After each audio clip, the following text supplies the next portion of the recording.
how to turn on or turn off customize clock app on the Samsung Galaxy S25 series. First, tap on the home button to return back to the home screen. Now from the home screen, swipe down at the top to open up the quick settings. So in here, tap on the settings icon, and then we're going to scroll down and tap on advanced features. After that, tap on Bixby. Then we scroll down.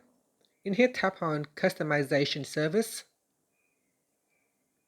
and scroll down. Now tap on the clock toggle button to turn off or switch on customize clock app.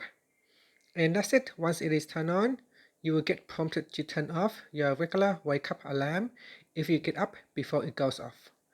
And that's it. After, you can tap on the back key or tap on the home button to return back to the home screen. Thank you for watching this video. Please like and subscribe to my channel for more videos.